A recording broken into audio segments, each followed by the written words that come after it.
I really like the interface with this here. Okay, finally live. We're only 37 minutes late. I have no idea why anybody ever listens to me. Well, now I get it from the other end because like half of that was kind of my fault, and I'm always like waiting for the 4:30 drop because it's an hour before I have to start working. So I'm setting the bar up, and I'm like, oh, I have a full hour to listen, and then you'll come on like we did here, 37 minutes late. I'm like, motherfucker. So I did it wonder to how myself. many people have that experience. Yeah. And how many people just don't even pay any attention at all, and they just like, oh, hey, notification, and they join. I would. That's probably most people. Yeah, I would imagine. Okay, what is up, people? We'll give you guys some time to wander your way in here as we get started for this conversation. This should be an interesting conversation because, well, both of us are just getting over being sick. Me more recently than Adam, but I think he was probably a little worse off than I was. I just kind of had a little weekend bug that really kicked my ass. But I'm still coming back from it, and I've got brain fog like crazy. I've been just about forgetting my own name, and but then we got to do a show, and I didn't want to skip another show. I want to make sure I come and keep this habit up because I know how easy it is for me to fall out of a habit. So but we're gonna talk. So this is gonna be good because Adam has had some thoughts on his mind lately that he was just telling me before we went live that he's got obviously if you know who he is, he's got his own show. You're Talking Over Me, which is fantastic, by the way. You guys should check it out. Thank you. And he's been he wanted to kind of change up the sort of stuff he was talking about a little bit on his show, and as he's sort of trying to pivot, I guess, in a sort of a new direction or kind of advance the conversation forward, it still feels like there's some dead horses that we have to beat. And so smart man that he is, he decided to take his talents in that arena to other people's podcasts and spare his own listeners as it seems like we keep getting sucked into these same old conversations, and I get this distinct feeling that there's a bunch of us that kind of feel like we're spinning our wheels and trying to figure out how to get to how to take the conversation to the next level. Someone says that my audio is not right, and I don't see any reason why it shouldn't be. It looks like oh, wait a second. Nope, that should be right. It's on the correct podcast or on the correct mic. So I don't know any reason why it wouldn't sound correct. It sounds fine to me, but I'm also not listening to it on YouTube. So like it's coming through my end. Sounds fine. It should be the same thing. Let me try this. Let's see. Well, how does mine sound to everybody? Maybe something's getting jacked up by me using the AirPods. So I'll change that up and see if that changes anything. Let's see. Fucking technology, man. Yeah, seriously. This is why we were partly why we were late. We were both having technology issues, and I forgot my headphones, and that's why I was trying to use these.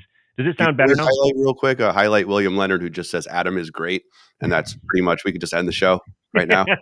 There we go. Mission accomplished. Thanks, man. Okay. Well, let me know, folks. Let me know if that's obviously there's a delay here, so we have to wait for things to catch up. But everything is plugged in right. Mic is turned on. Output is selected correctly. So hopefully things sound good.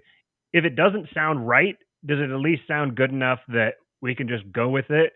Can you at least like understand me? It's not painful to listen to me. I mean, I think it's painful to listen to me when I listen to myself, but I think that's kind of how most people are. Let me pull it up on my. Hold on a second here. But like it sounds great to me, so it's weird that it doesn't to everybody else. Yeah, I mean, and you shouldn't be hearing anything different than what anyone else is hearing. So, if it's as long as it's tolerable, then we'll just stick with it. I think something's probably, and all the changing things around, I think probably something got janked up. So now I'm watching me talking to you, watching you. That's so creepy. Okay, so let me get this link thrown out on Twitter here, and then we'll take off. Live now. So One thing I have to confess real quick before we really get going here is that uh, I apologize to those of you who have already signed up for our supporting listeners group, as uh, I went and put the link out there and cajoled you guys into signing up, and then I haven't actually even had the chance to reach out yet. And I should be honest, I haven't made the chance to reach out and actually connect to you guys, as I was trying to figure out exactly how I wanted to do the how we wanted to do this supporting listeners group. And I'm kind of on this kick where I'm like, oh, I want to be secure. I don't want to use just any old platform and kind of be secretive and off the grid and all that kind of thing. And the thought just occurred to me today. I was like, you know what? I've been saying on Wealth, Power, and Influence for a long time that people should be acting as if they have no privacy. We are already in a post-privacy era, and it's only going to be continuing to be that's only going to continue. So if you're trying to act as if you have privacy, if you have something to hide, then you're just creating vulnerabilities for yourself. And you'd be much better off just assuming you have no privacy, and then whatever privacy you do have, hey, great, that's exciting. But ultimately, privacy is a weapon. Privacy is a matter of power, and those who have privacy have power that those who don't have privacy do not.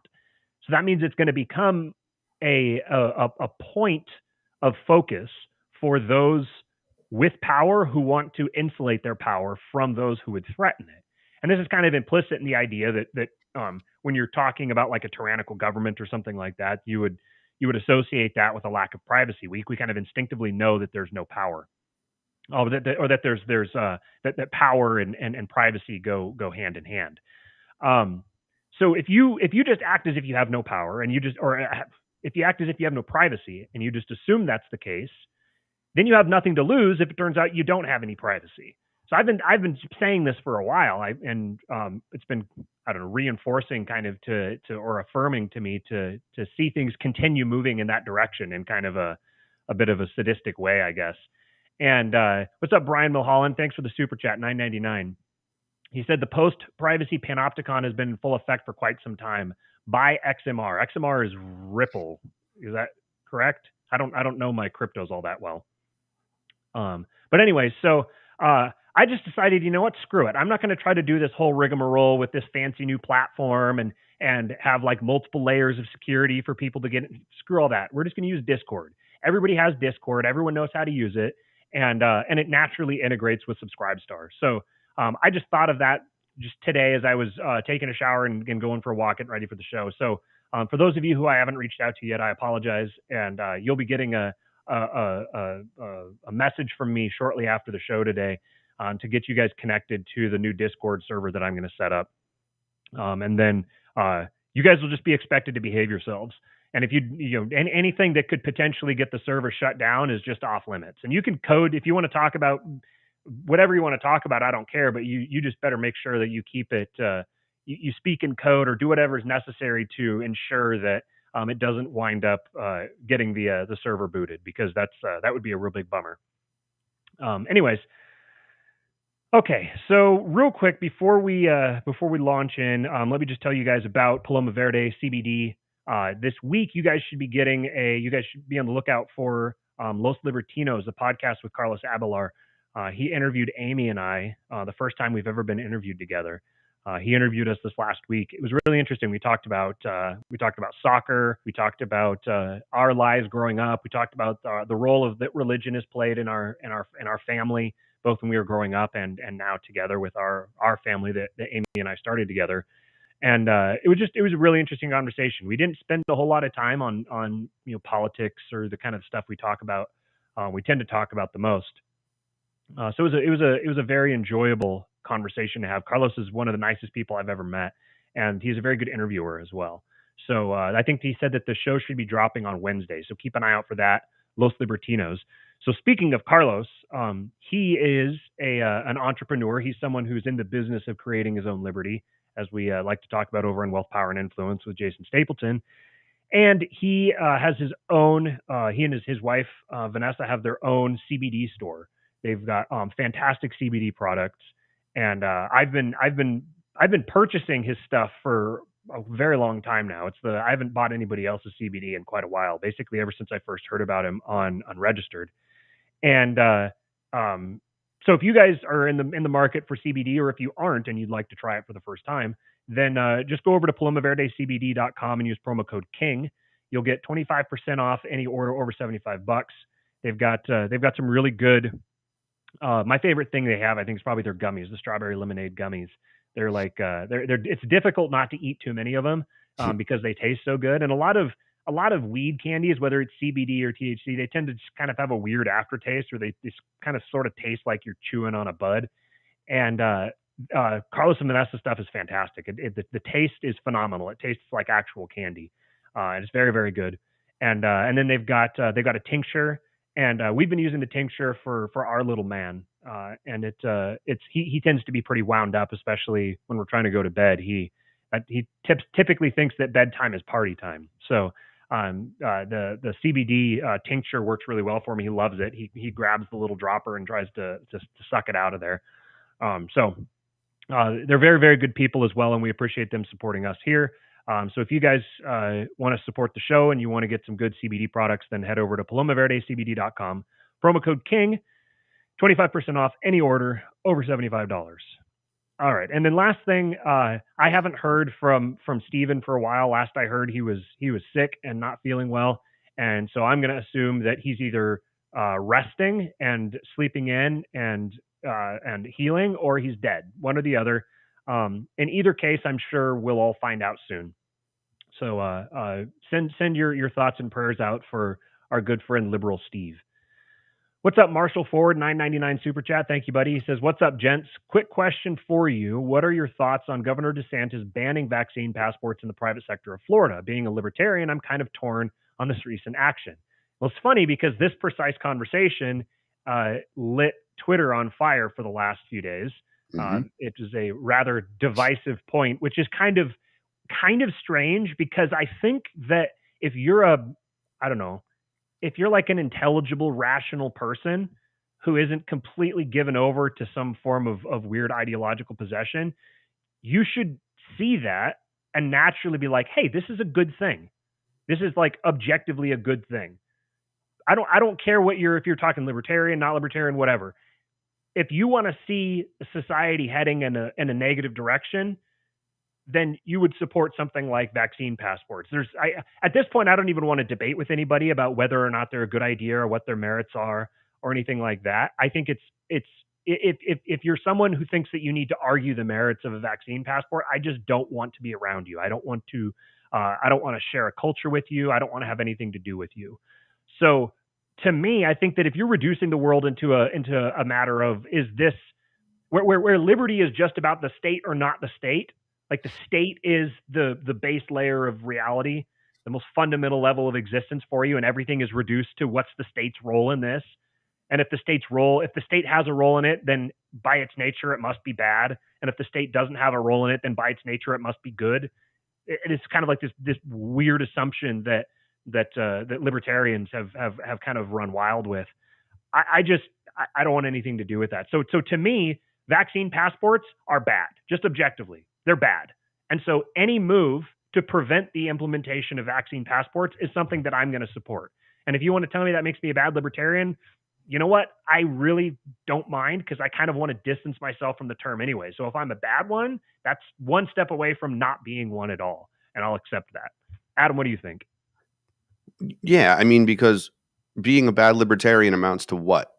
Like, what consequence is there to that? Like, there's 12 people on Twitter who will call you a statist. Like, I don't give a fuck. Like, I want to go get food at the grocery store and like feed my family. So like, go fuck yourself. Like, I don't really give a shit. And so it's when I see the sentence "being a libertarian," I'm kind of torn on this recent action. Like, what is it exactly that? I mean, I realize I'm not talking to you, Marshall. Like, you can't respond to me really other than the chat. But what is it that you're torn on specifically? Right? It's we've beaten this phrase to death, but like, you're going to be the most consistent libertarian on the box card of the gulag, but you're cool with it as long as it's privately owned. It's like, yeah, you have to look each situation in life. If you come at each situation in life from a principle, that's totally fine. But if your principle causes you to end up starving to death as a result of your principle, that doesn't really make any sense. And more power to you if that's what you want to do, right? If you want to follow your principles, all the way to the grave, go for it. But like, I don't. So there is no consequence to that. Like, there's a huge consequence to vaccine passports being instilled in your state or in your town, to the point where you might not be able to eat. There's no consequence to Reed Coverdale getting upset with you on Twitter. There's no consequence to that. It doesn't matter. So I like that. That was a very good answer. mm, It's interesting to me that the default response to that, to someone that supports it, is this isn't libertarian, or that makes you a bad libertarian. Not this is a bad thing, or that makes you a bad person. Right? mm. That's not what's said. It's this makes you a bad libertarian. With this, that someone would say that reveals to me something about their own psychology. I'm not saying this to you, Marshall. I'm saying the people who were actually arguing this position. There's, oh, that makes you a bad libertarian, or this is people looking for an excuse to be unlibertarian. When you hear someone say something like that, you should know that you're talking to someone, or you're listening to someone who is fully in the grip of ideological possession. That they're now they're not judging something by whether it's good or bad. They've created their alternate metric, which is this thing libertarian or not libertarian, and they're judging according to that. Well, Like I I've wonder said, if if they're it's not libertarian, whoop-de fucking do. Who cares? I wonder if they're going to start throwing libertarians in lakes and seeing if they sink, they know that they're a real libertarian. But if they float, then they put the libertarian on a huge pyre and just light them. Burn. Guys, get Burn the witch. Yeah. Joshua says, if your principle of individual liberty means throwing your sons and daughters into the train car because you're unwilling to use power to stop them, then you can fuck right off. Thank you. Yes, fantastic.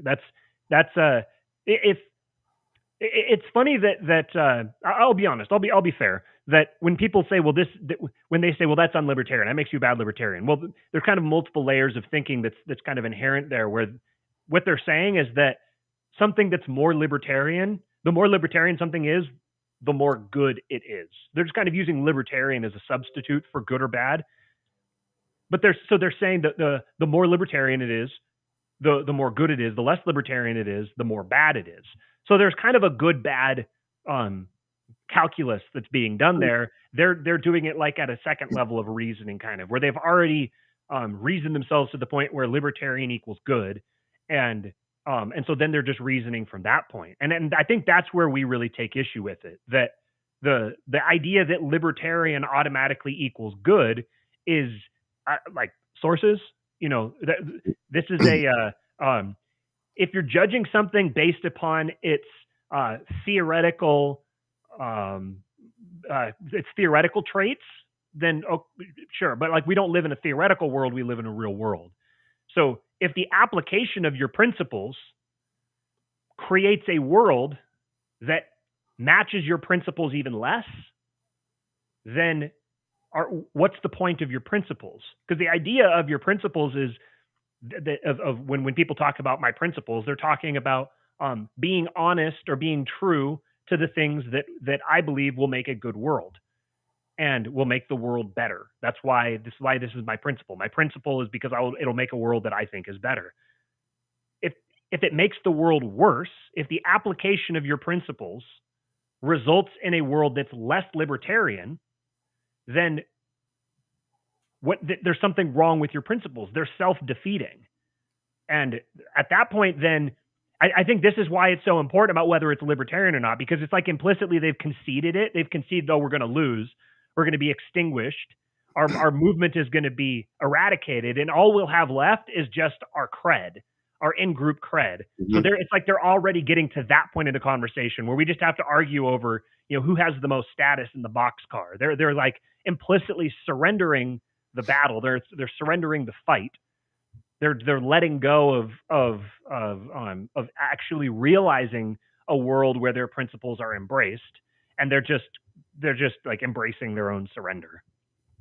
Yeah, I mean, there's also the minor god of consistency, right? Consistency is held up on this pedestal of this altar the golden calf of consistency that, God forbid any other libertarian in your little social circle, um, sees you not be consistent.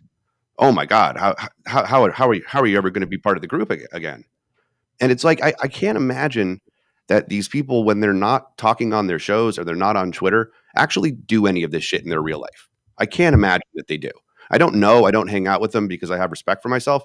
But if I were to hang out with them, outside of this sphere or whatever, or at least the ones that I'm talking, there are a lot of that I would hang out with. But I imagine that it would go pretty much the way we're talking about here. I think a lot of this is just virtue signaling. A lot of this is just pumping up, for likes and listens, and to try to get people to come listen to a podcast, or how many likes you can get on Twitter, which honestly is it's not like we're not looking for that too, but I don't really care. Like until my 100% of my income is tied up in my podcast instead of zero, like I don't really care. So and then I was thinking when you were talking, Matt, about I don't know if your listeners are familiar with the Lockean proviso from John Locke, where essentially this is a conversation I had with Jessica Smith like 7, maybe 8 years ago on Facebook, and it kind of went like this. I was working through this minarchist thing at the time, and I said, what if I'm crawling, I'm starving, I'm thirsty, I'm crawling for food, like I can barely hang on to life, and I see a lake, and I want to drink water out of the lake, and the lake will give me life, will make me alive again, will keep me from dying. And the owner of the lake is sitting up on a large perch with a shotgun pointed at my head, saying, if you take a drink out of that lake, I'm going to shoot you because it's private property. I mean, where does libertarianism fall on that? And I knew from economics, the Lockean proviso would say that, well, the property owner in that particular instance has to give up the property because of blah, blah, blah, whatever. But when you talk to these people on like social media, it's like they've never even thought that situation through, because the answer to that question is, what would come of it? Violence would come of it. Like I would probably try to kill that guy if I had, or I'd, weasel my way into it. I would steal his water. I would commit a violent act against him. At what point is it aggression? Right? We started talking like, and does it fucking matter? No, I need the water because I'm going to die, motherfucker. Like I don't give a shit if that's aggression or not. Like I don't care. And this, I think, is the difference between people who are living in the real world but still understand libertarianism, and people who are ideologically possessed by libertarianism. Yes, absolutely. You said something about the people that are just in it for the likes or the views or something like that, and you also said that we're in it as well.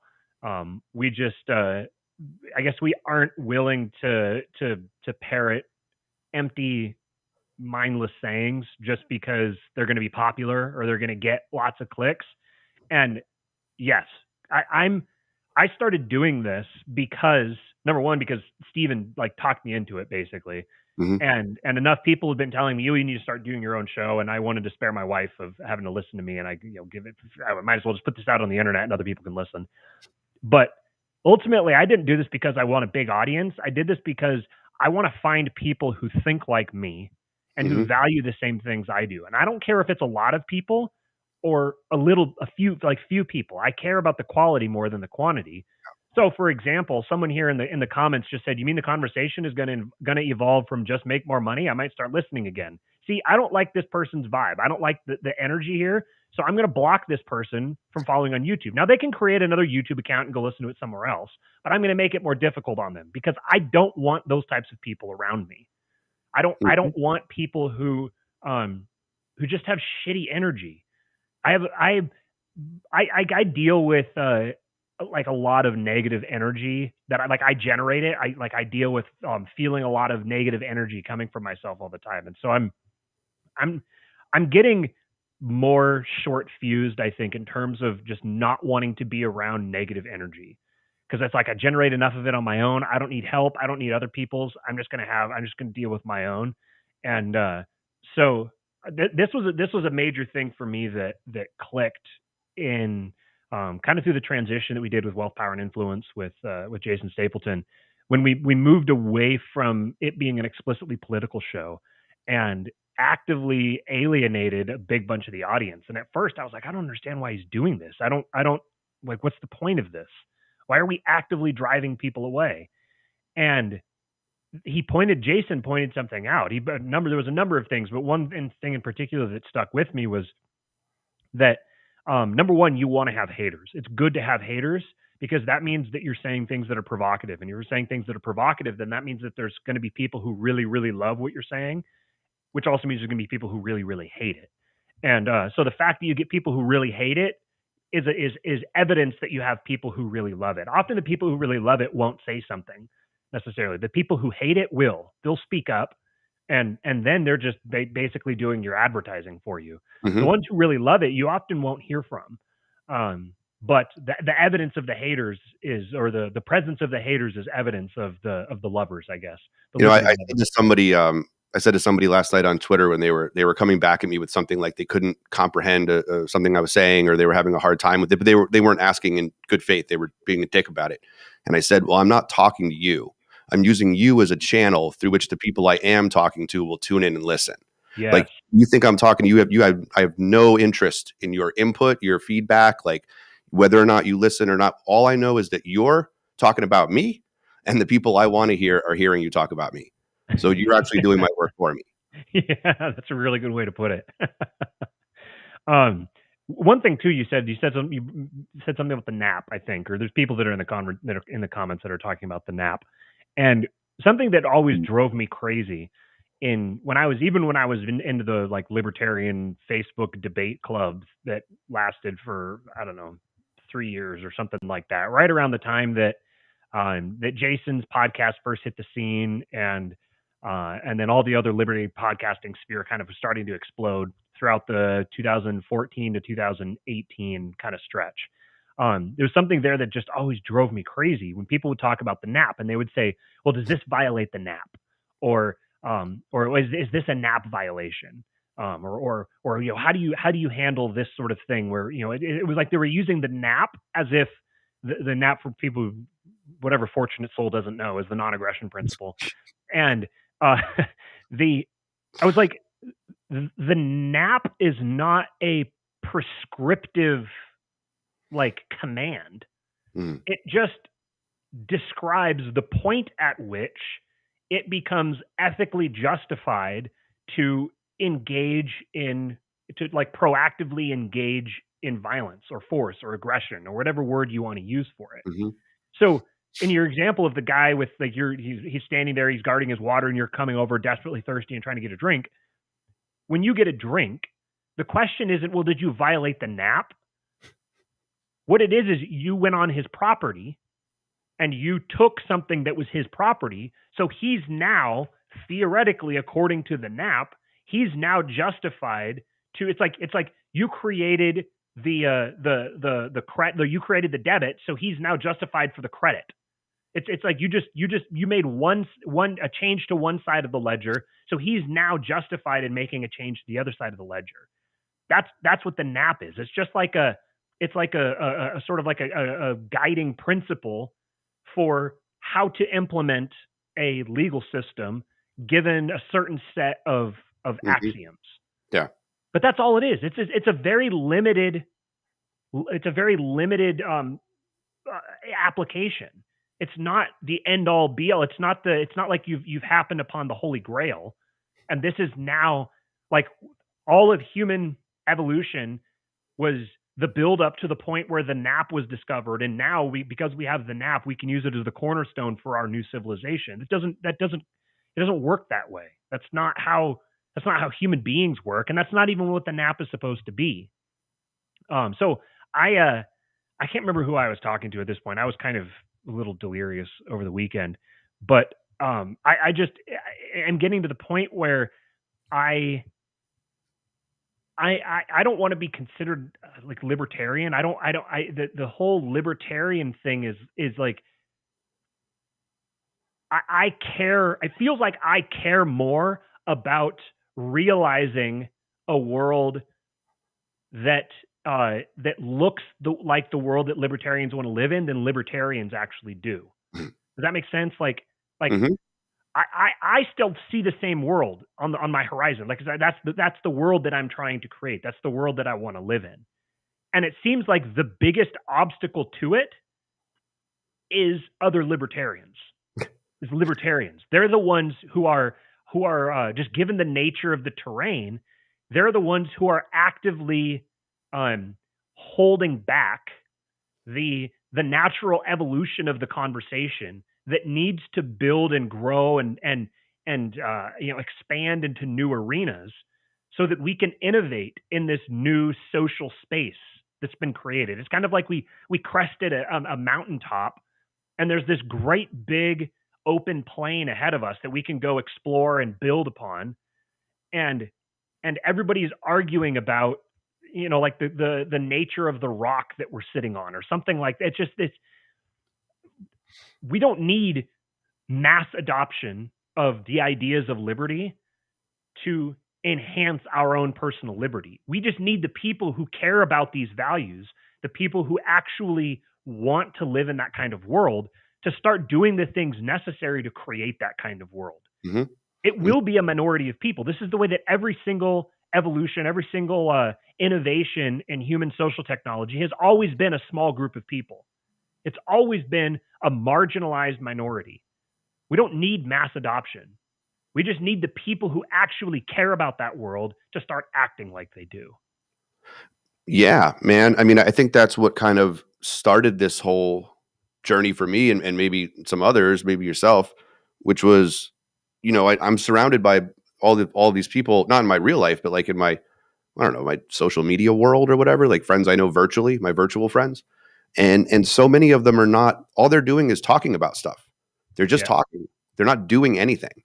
And this is, from somebody who's run, multiple businesses, like somebody who's been dirt poor at least 3 times and pretty wealthy 3 times and then dirt poor again and then back to being like materially wealthy again. It's it's very difficult for me to see people who are not like actively fixing the situation in front of them. Right? They'll not complaining about it, but almost like just commenting on it randomly. Like, I'm going to comment on this situation, and here's what the situation could be or should be or would be. And then I'm just going to go back to doing what I was doing before and have no influence on it whatsoever or impact the world in no way. And, if it's like these people didn't live through the past 18 months or learn anything, that, well, all I want to do is, they'll say, like, all I want to do is end the state. All I want to do is stop the government. It's not about left. It's not about right. It's about taking away the power of the government.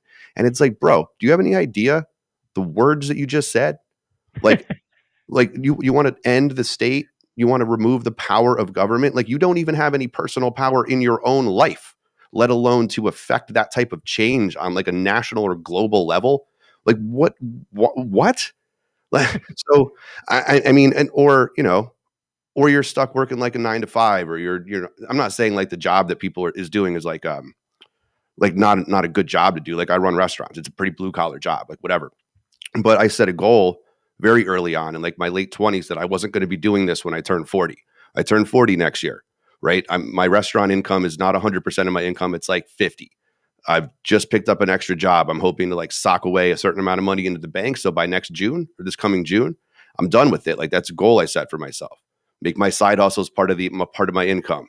Help my girlfriend sell the stores that she owns, like get out of this industry. Like, that makes me more mobile. Like, these are things that I'm doing in my own personal life. And I do see other people doing that. People, like, there are some of them out there in the kind of with the group that we're talking about, but I don't see a lot of that. And I have an inclination to think that, 10 years from now, when we've moved on to other things, they'll still be doing what they're doing now. And why would I want to let somebody like that influence my life? That's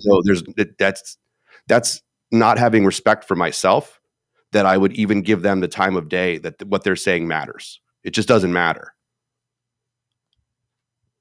I like that. Yeah. I think for me, I've one thing I've struggled with is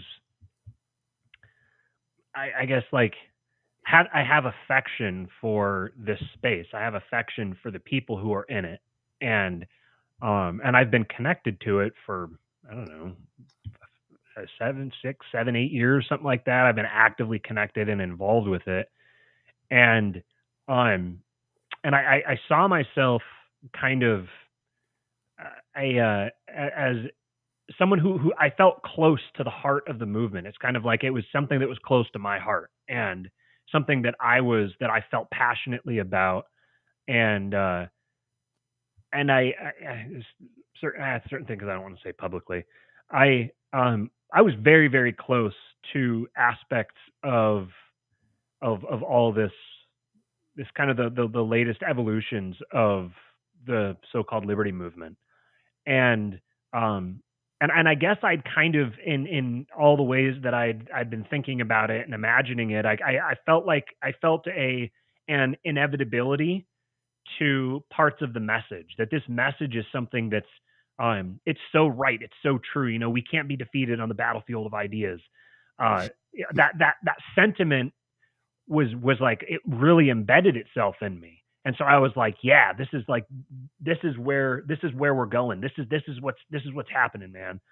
And then as I continued this process of learning, like I'll be honest, libertarians tend to be much more well read than the average person. By libertarians, I mean, I'm not talking about like, you know, like fakertarian lolberts. I'm like talking like people who are sincere libertarians tend to be very well read. They don't typically wind up just kind of happening upon the ideology. They kind of reason their way to it, by and large, compared to the rest of the population.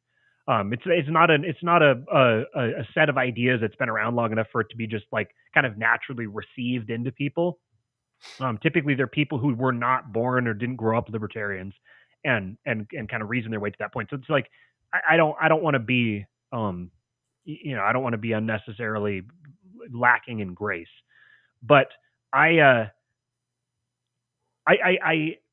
felt like I was on a journey, kind of like I'm on a journey through discovering these ideas and learning. And then there's like, it's like new people kind of uncover a new thing, a new point in Mises or Rothbard or Hayek or Bob Murphy or all these different authors. It's like people would come up with a new point and start debating it and start talking about it, and there'd be all this really productive conversation. And it's like, if people are innovating in the idea space, this is something that there was a lot of energy building around that. And it was like, one of the great perks of the movement felt like it was people with a lot of intellectual curiosity who were willing to kind of challenge the status quo and learn and add to their quiver of knowledge regularly. And I felt like I've just continued that process, and one by one, people have just kind of fallen off the wayside, and they're not continuing that process. And then once I'm kind of like, hey, you know, look, check this out, check out these new ideas, check out the way this provides like additional color and depth and texture to the movement, to the ideas. Here's how we can take these ideas from the realm of the theoretical or the conceptual and actually port them into meat space and start applying them in real life. And to realize that so many of the people that I had so much affection for, so much felt so much affiliation with, to realize that they weren't really all that intellectually curious. They were kind of just contrarian, and they were just looking for a dogma to attach themselves to. And once they found it, they just planted their flag and are now just kind of sitting there waiting for, it's kind of like they're waiting for the Deus Ex Machina to kick in to, you know, it's like they're living in a movie and they're waiting for the major plot device that's going to show up and resolve it, and everyone's going to live happily ever after. And anybody who isn't just kind of sitting around reciting dogmas to one another and hyping each other up about how we're going to spread the message and people are going to wake up is now an enemy. It's someone who's like an enemy of liberty. And you know, they're not, this new batch like is not well read. They're really not at all. I mean, if you could take libertarianism kind of like the way the Rothbardian, Misesian libertarianism, and think about its inception, like where it comes from, it's very academic, very institutional, like a bunch of academics sitting around thinking about this stuff. And the next kind of generation after that read all of those people, Mm-hmm. like the Russ Roberts of the world, or like the Tom Woods. Like, they're very, very well read. And then like their disciples are just a little bit less well read than them, but because they're focusing more on Tom Woods and Russ Roberts than they are on Mises and Hayek, and right. And then again, you keep stepping this back to where you have this like early 20s to mid 20s kind of new libertarian or coming into the space, and everything they know is like they're learning it from Dave Smith, or they're learning it from like Reed Coverdale or somebody like that, who really does. It's like this game of telephone where this is not a knock on Dave. Dave actually has read all these things, but I'm thinking like generational. Mm-hmm. So if you're getting like all of your libertarian information from somebody who just started podcasting a year ago, who's like in their mid to late 20s or something, you're not getting like the richness or the fullness of it. It's very diluted. And this is what tends to happen with all movements and all organizations. They degrade into a shell of what they started out being. It happened with BLM. It happened with the Arab Spring, right? It happened with Occupy. It'll happen with libertarianism. It always does. This is a cycle. Like we talk about cycles and patterns all the time. It always becomes diluted down into, these just people looking for likes and retweets. And then God forbid you disagree with their dogma, because they built their entire life around that. Their entire worldview is encompassed in this thing, because that they don't have anything else to share. So God forbid you attack them, then they lash out at you with all this religious dogma. That this is not, and this, Matt, this is not unique to libertarianism. It is just how these things always happen. It's a natural progression. Yeah, it's human nature. This is a it's like an endemic feature of the human species, and it's I guess the natural progression of generational, like the generational progression of ideas. And so I guess it's kind of been, I have this way, the way that I tend to think is like I like project out into the future, and I imagine like a hypothetical future reality, and then I start moving myself toward that. And you might think of it as kind of like, if you're trying to like climb up a rocky hill or something, you might take a rope and you might fling it up over the hill, get it to hook on something, and then you pull yourself up, and eventually you find out what it was hooked on. It's kind of like, I guess I kind of do that in my mind, sort of. And so I'd had this notion that, eventually this sort of thing is gonna, everyone's going to come around eventually. Everyone's going to, these ideas are so powerful that everyone's going to come around, and they're going to embrace them, and there's going to be this big, this big coming together, and we're going to become a force and all of that. And to watch, to kind of slowly come to the realization or the recognition that that's just not how these things work. It's always a remnant. It's never the majority. It's never there's these big movements, these big successful waves are always something that's been kind of, it's like the story that's told afterwards is that, oh, this is how it was. It was actually this big, exciting wave of momentum and energy, and that's how everything. But that's just the winners rewriting the history books to give them, they're creating their mythology and they're amping it up, they're amplifying it, and making it seem better than it was, because that will justify their victory.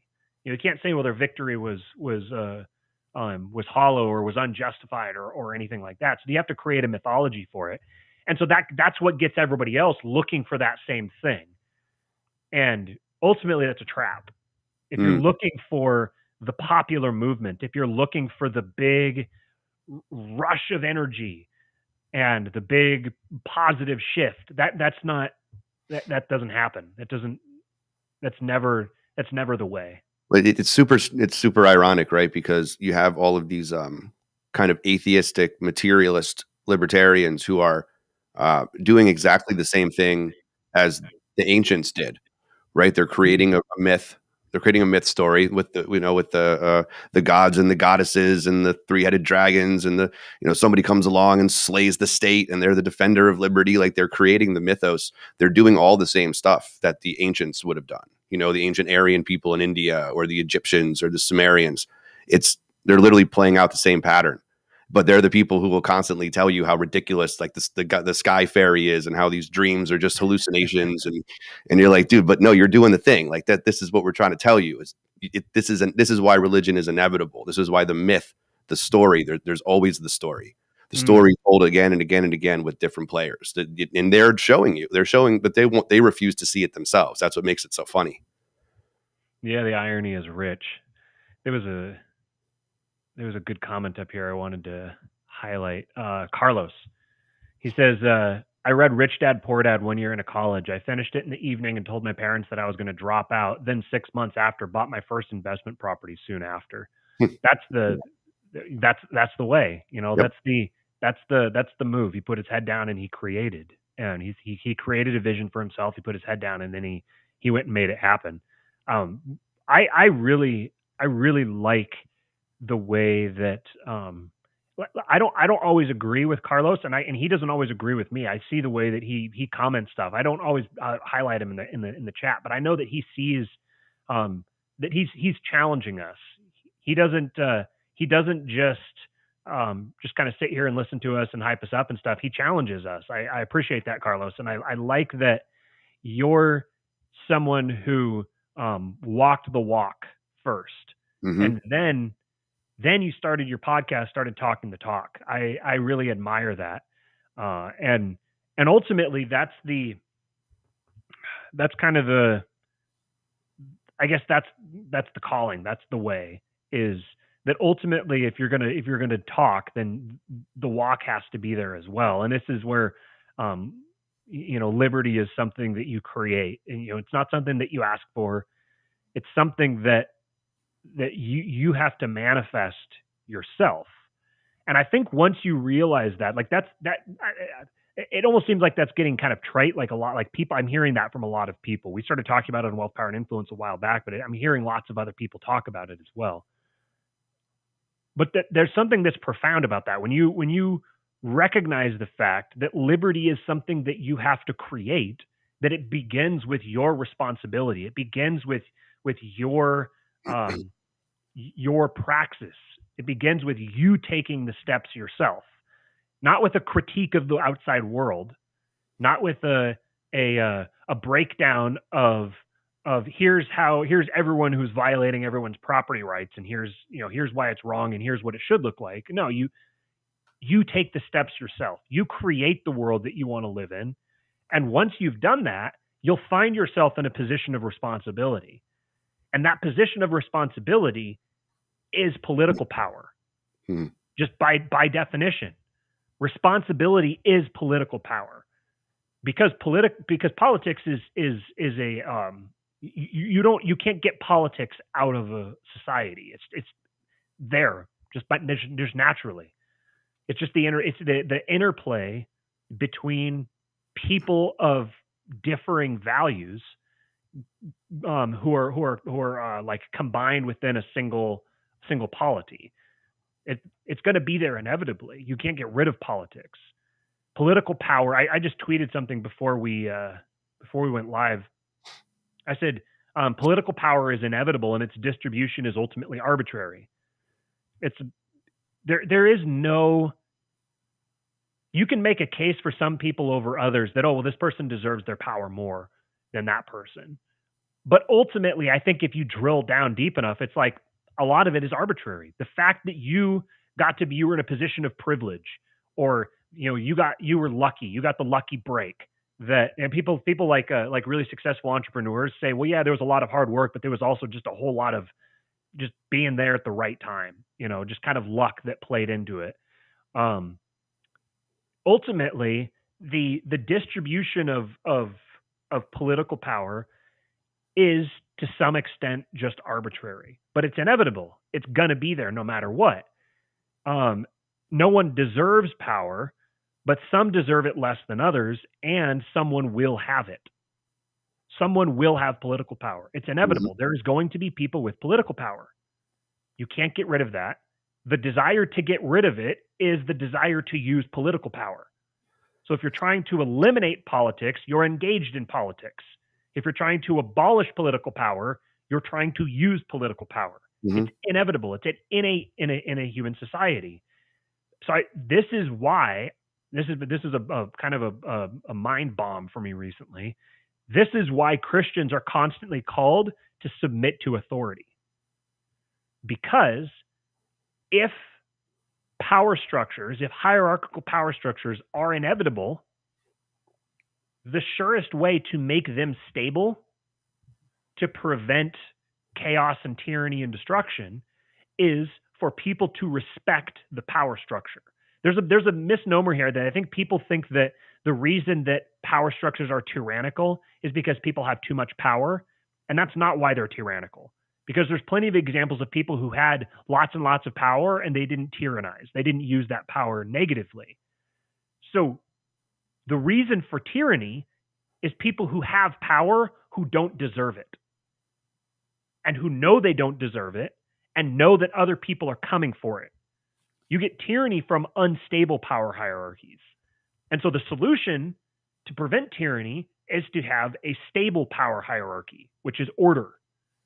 So there's just a very practical reason for why Christians are called to submit to authority. Yeah, perhaps it's unjust. Paul, when he wrote Romans 13, he was living under Caligula. So this wasn't like he just hadn't actually met like a really bad tyrant yet, he had no idea what it would have been like to live under, Gavin Newsom today. No, like he lived under Caligula. And still, throughout the Bible, Christians are constantly called to submit to authority.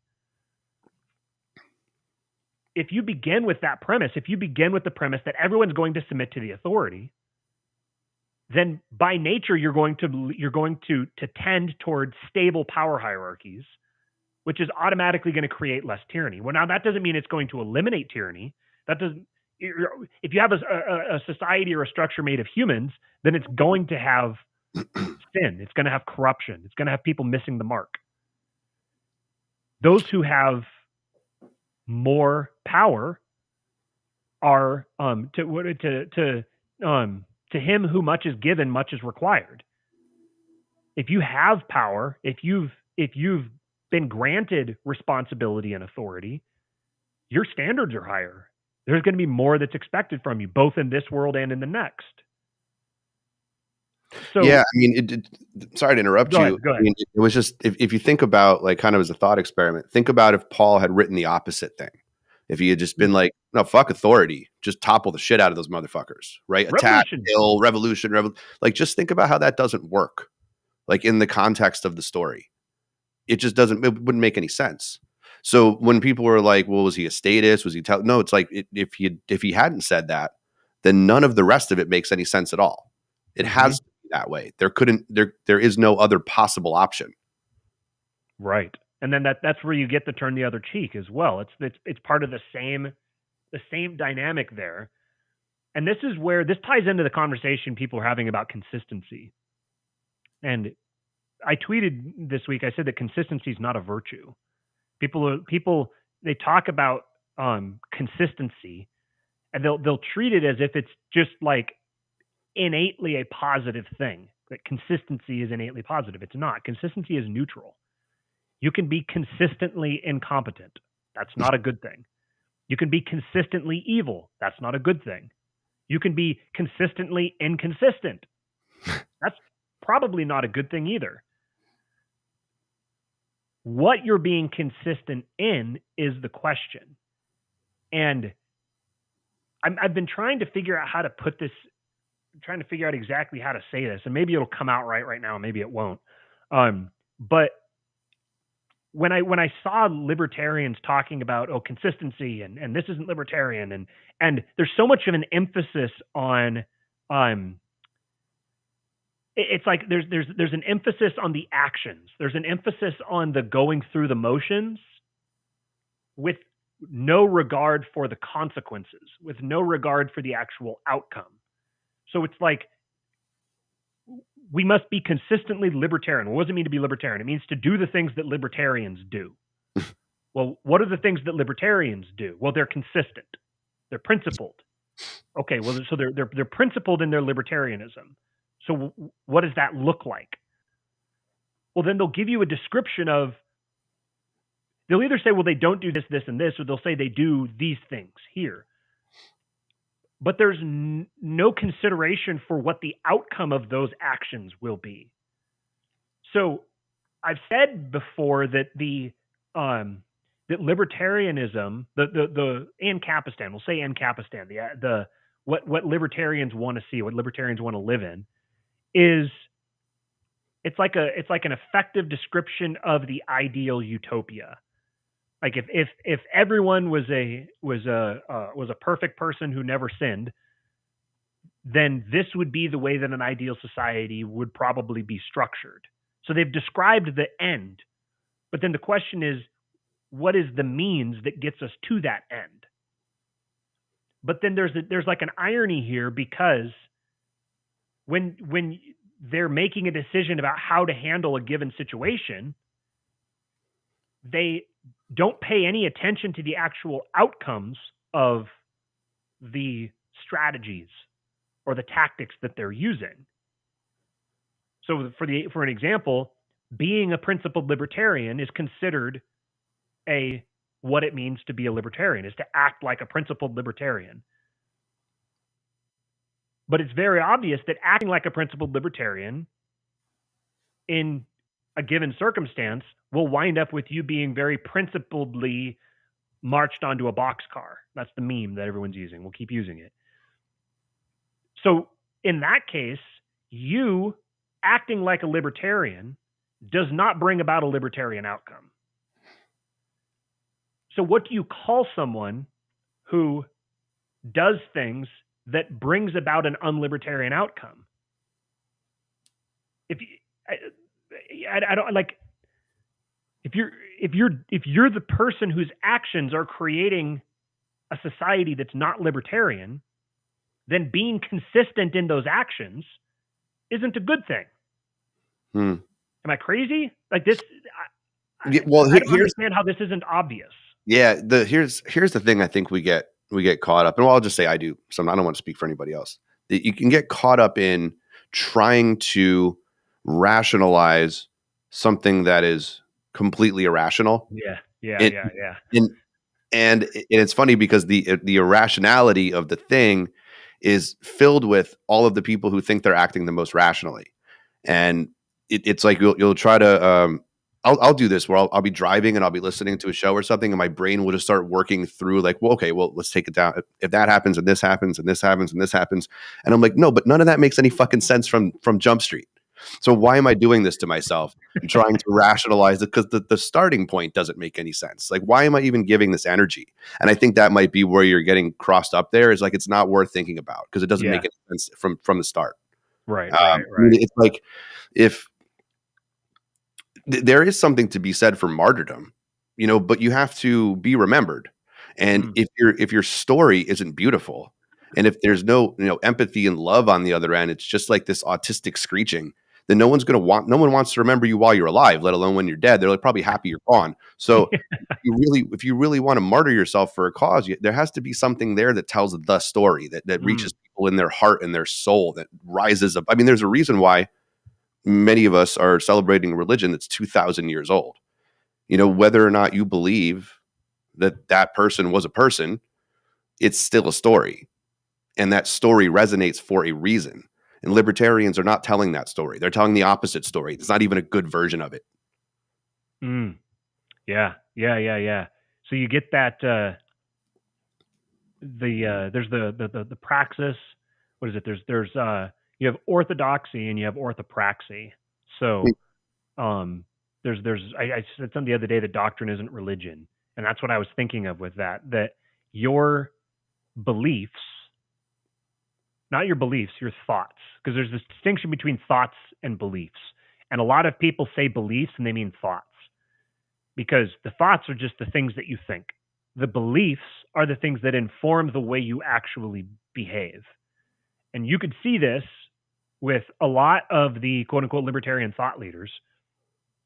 And when all of the lockdowns and stuff came down, This is something that really, this is why Stephen and I started talking, because this really, really troubled Stephen.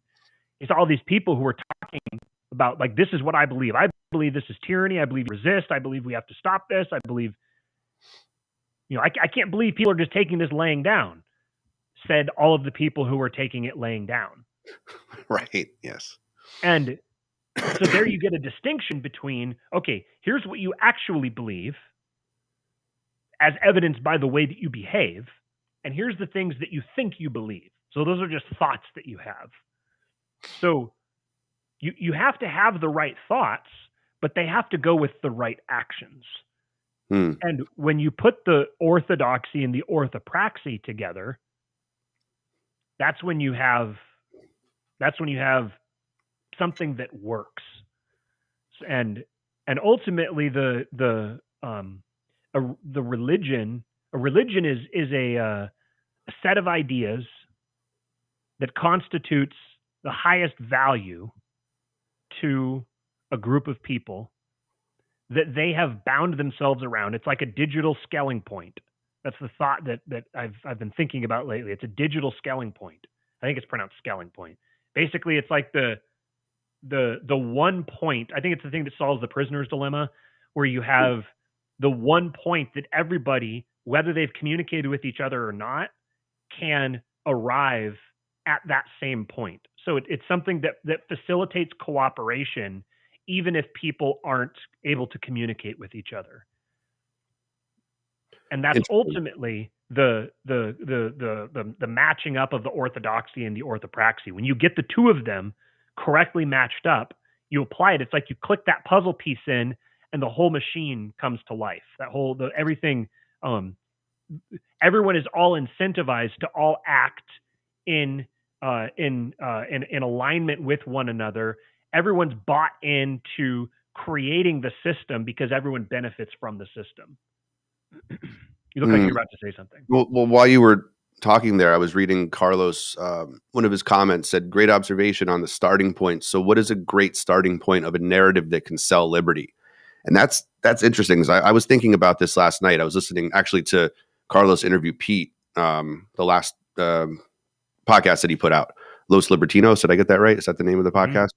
Yep. I was listening to it on my drive home, and I was thinking, a great narrative that can sell liberty. So my question back to somebody who asked me that, because I like to answer questions with questions, because that's how a philosopher always works. Is what do you mean sell like what does liberty mean in that question? Like what is what are you looking for? And then just to extrapolate that, when people say like, well, I want to spread the message of liberty. Well, what does that mean? Are you saying you want to be able to do what? You want to be able to travel freely. You want to be able to go to the grocery store and buy food. Like you want to not be fired from your job. Like what is it that you currently can't do that you want to do? And then ask yourself, okay, well, if I can't do it and I want to do it, what can I do to get that thing?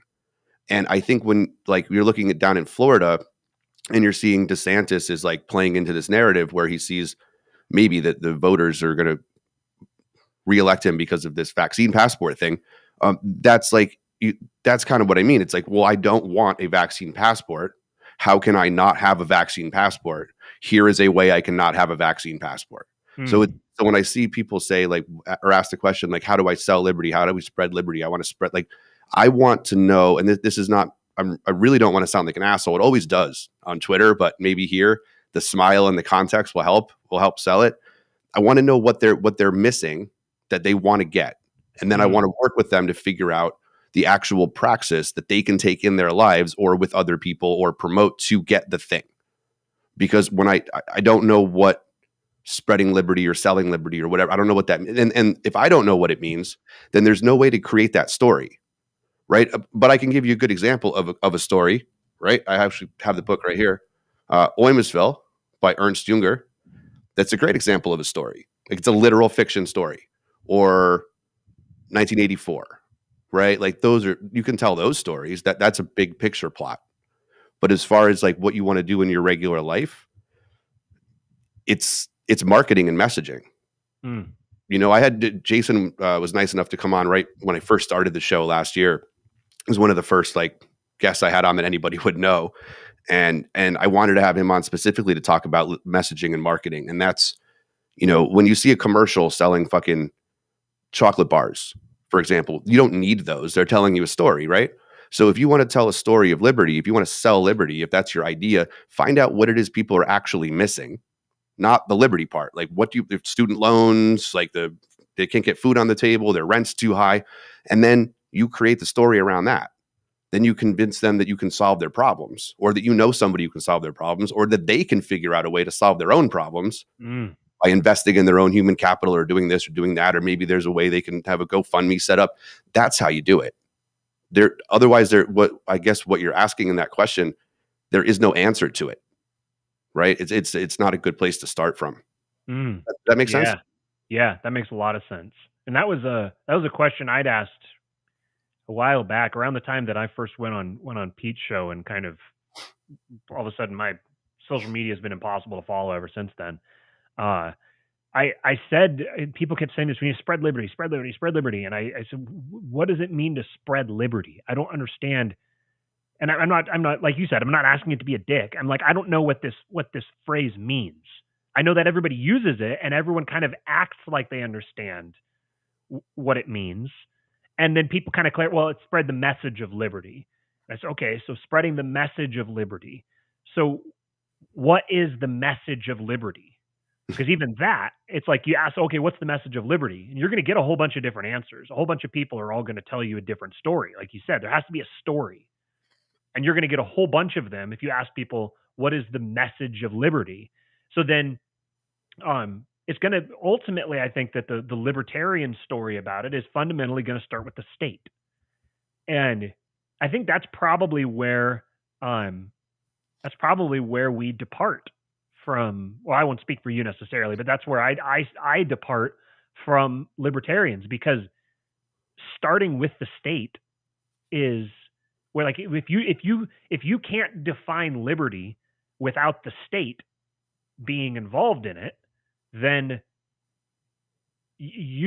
nobody is more attached to the state than you are. That's the very definition of your highest value involves the state. You've positioned yourself as a permanent foil to the state. And if the state was to go away, then what would or even not if the state was to go away, but when you make the state the focal point of liberty, I think that it leaves you unable to grapple effectively with violations of liberty that don't come from the state. And that's what's happened. Now, some of the most egregious violations of liberty come from private actors.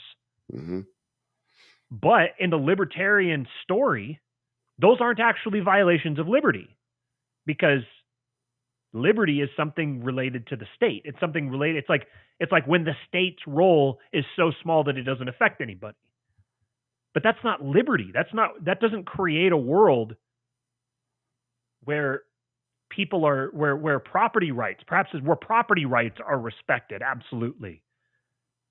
Even starting from the premise of the capitalist premise of individual property rights. I asked this. I think I asked this in the Praxis chat or somewhere. I asked. I said, like, how would a libertarian deal with a like tribal communal society that has no concept of the individual and is fundamentally polygamous? How are you? What are you going to do about like individual property rights from there? It ultimately, I think that you're getting so much into abstract theory that the story just kind of falls apart. It's not an effective story that people can attach themselves to. Yeah, and you know what? And I think too many libertarians would look at that like that polygamous, society as being backwards or antiquated, or they haven't reasoned their way to where us smart people are.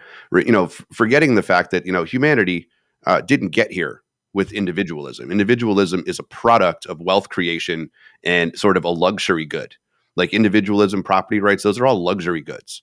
Right. When you strip away the material wealth that we've had for the past 500-600 years and just go back to, pre-Enlightenment, maybe even pre-Reformation style, all of human history before that, you would have been laughed out of the room. People wouldn't have known what to make of that situation, right? And so you created something.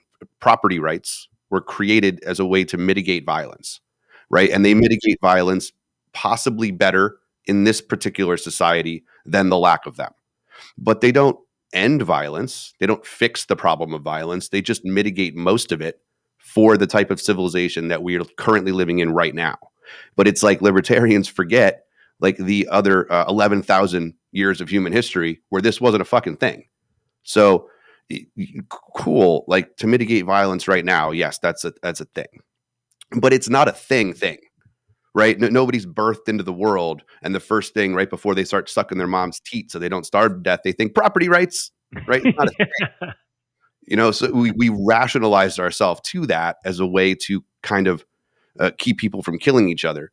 But other forms of keeping people from killing each other have worked in the past too. Like, I don't know, the fucking 10 Commandments. Like, so property rights, it's just a thing, man. It's not it's not the be all end all of the world. People have existed and thrived in societies who have never heard of property rights. It's so, I think I put a meme up. It was one of those, like, I can't tell if it's a Fed or an actual Taliban, but it was on Instagram or Twitter. And it was the first one was like a pilgrim woman looking at like a Native American who's got like just a loincloth on and like saying, "Oh my God, savage, you don't have any clothes on." And then it says like 16th century. And then the bottom one says 21st century. And it's like a just woman in like a bikini top, like a stripper top. And she's pointing at like an Afghani woman with the covering. And she's like, "Oh, you're so backwards. You're all covered up." And it's like, it's all right. So we get to just make the determination in the Western world about what everyone else should consider to be like the right way to live in society. Like, we're so much better than you. And we'll just do the exact opposite thing 500 years later and then call you backwards for doing the shit we were doing 500 years ago. You know, it just becomes this fucking ridiculous, like, petty fist fight of ideas. Like, and none of it means anything. It's all arbitrary. Speaking of property rights, I was in Bitcoin, Vin Armani's Bitcoin, or Cyprian's. I want to start calling him Cyprian because that's what he wants to be called. His Bitcoin Mystery School a couple weekends ago. And I've spent a long time trying to understand Bitcoin and blockchain and all of this stuff. I've the more that I learn about it, the less I understand about it. Mm-hmm.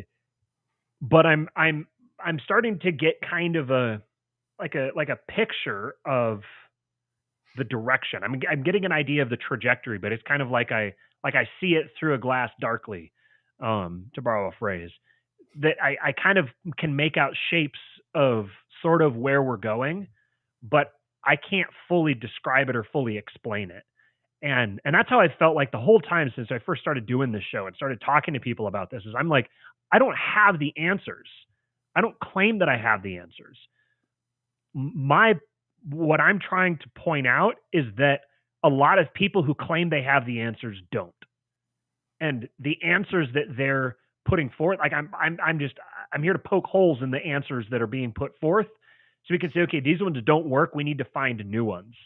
I don't see myself as someone who's going to be the one who comes up with the new ideas, because I'm not really the new idea generator. I'm just kind of like the old idea synthesizer. And so I see myself as kind of like an intermediary in this process. So what was I just talking about? Poking holes in ideas. Just before that. Where was I going? That damn COVID brain fog, man. Someone we'll catch up in the chat. Will say something about where I was going. Well, you know, I was thinking while you try to grab your thought there, that here's something I do that maybe, I don't know if people have the time for this or whatever. I listen to or consume most of my content on audio because I'm constantly driving. I'm constantly at work. Like, I mostly, do you have it? Do you want to go? Go ahead. If you have No. Go for it. Go for it. I'll remember it. And I was just thinking like about a few years ago, I decided that a good way to learn is to just go get those like 30-hour audiobooks of like the history of psychology or the history of Western civilization or, the history of Christianity. Like Karen Armstrong's a good one. Like I've listened to probably 4 or 5 of her audiobooks, probably like 200 hours of content of her just going through like the history of Christianity or pre-religion, and you start really like putting together a form of the pattern of human civilization completely. And then it helps you to speak on more authority about what we're going through right now or what might come in the future. I don't see a lot of people doing that. It's like history started with the Enlightenment and nothing before that is worth paying any attention to. It's really Yes. devastating to see it. Yes, yes, yes. And this is something that's I think a consequence of the number one, calling it the Enlightenment. That kind of is like, oh well, nothing before that nothing before that mattered. This is where the light switched on, and so from here forward is where it matters. I Mm-hmm. think that it's no coincidence that that's kind of the point at which, um, it's almost like that's the point at which the human consciousness became self-aware, and prior to that there wasn't really the conception of an individual in the way. It was kind of Mm-hmm. like Descartes Descartes. effectively, it's kind of that was the symbolic moment when Descartes, I think therefore I am. And Yeah, fuck going back in time and killing baby Hitler. We go back in time and kill baby Descartes.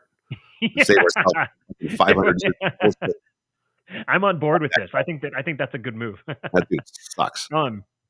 But that was where, and that's not even like, I can't believe it took me this long for this to click with me, but it was actually listening to Lord of Spirits, and what's his name, Father DeYoung. Like as an aside, he was like, which like I think therefore I am is a non sequitur. That doesn't actually that doesn't follow. It's like thinking happened, and also I sense myself. Kind of. It was like it doesn't even work the way he did it. But anyway, so that's kind of where like, I think that's probably the big point at which the transition was made, where through the course of the Reformation and the gradual evolution of the church of the church, quote unquote, that was the point at which Christ was reformed out of the church. Yeah, and was replaced with man. So yes, and so I think that the important part to kind of highlight there is the church, because the Catholic Church had to take such a role in kind of fixing the Dark Ages problem. They didn't do it right. They failed at their mission, and so then the Reformation comes in, starting 1000 whatever AD, but really like there's like 500 years before it really becomes the Reformation, that it starts building within the church. Like if the church had done maybe more of what the Eastern Orthodox Church had done, rather than try to, what you're about to say, do that, then it wouldn't have steamrolled into the Reformation, which really created the problem of deism. And deism really created the problem of like seeing people go back to fundamental Christianity or fundamental Islam, because the fundamentalism is based on reacting to the deism, forgetting that the deism was a reaction to something else. Right. They forget that first part. Yeah. That was something that as I started learning about Eastern Orthodoxy, I kind of came to the realization that the Reformation didn't start with Luther. Right. The Reformation started 500 years earlier with the Great Schism, because really a lot of the Reformation subjects were all kind of a relitigation of a lot of stuff downstream from the Great Schism. So anyway, so you get this you get to the point of Descartes, where I think it's very helpful to think of this as one continuation of the same process.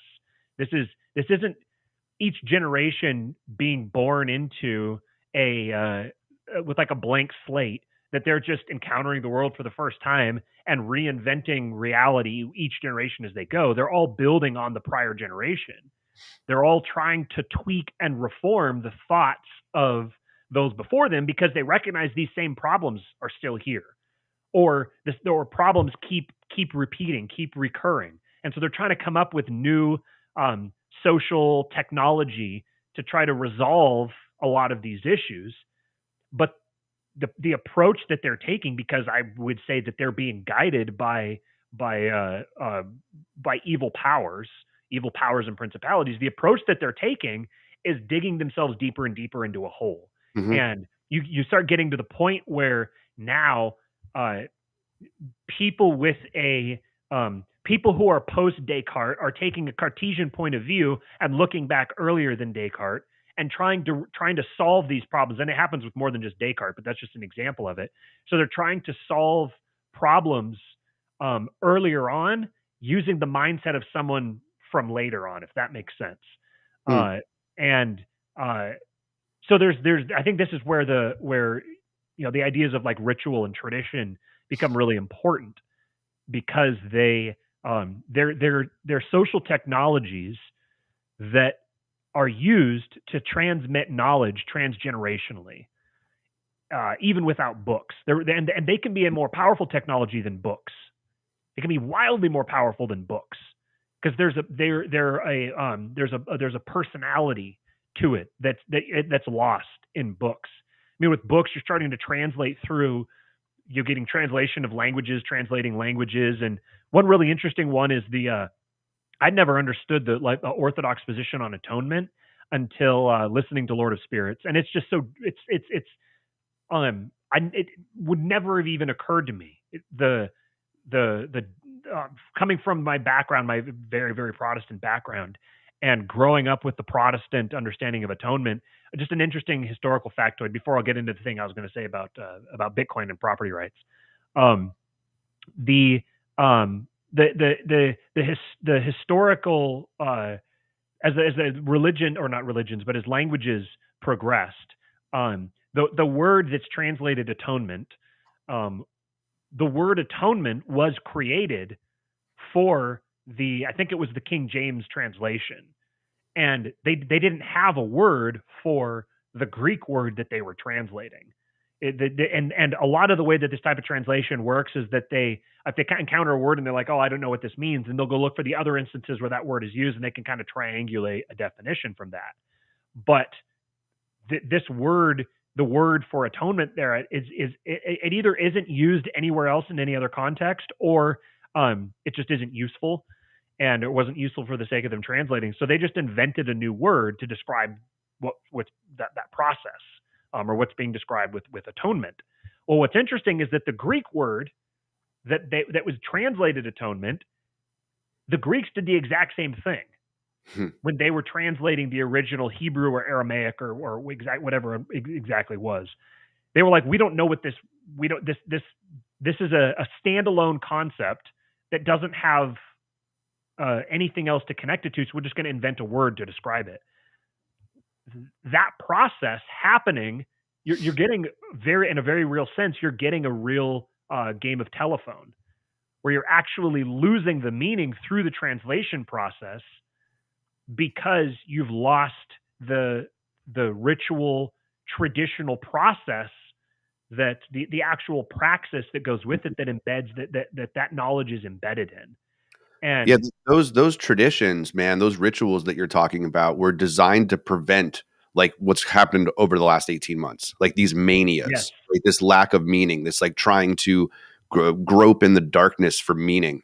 Those rituals, those religions were building you up to be a particular way that you would be in one with the world, in one with God, with Brahman, with Nirvana, with whatever your thing was that was like you weren't.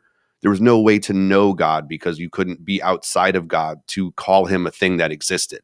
Whereas now it's all about this personal relationship you have with God, which would have been completely anathema to the ancient civilizations. They wouldn't have known that. To them, that would have been the destruction of everything that they had built. To have that yeah, kind of that kind of hubris, that kind of ego, to think that you could have a personal relationship with God. And when we see the inevitable outcome of that, we've seen it in our lifetime. We've seen it in the last 18 months, the inevitable outcome of having like this tangible, knowable, dismissible God that you could either have in your heart or you can just say doesn't exist at all. Like what the ramifications and the consequences of for a civilization that thinks that ridiculously about something like that.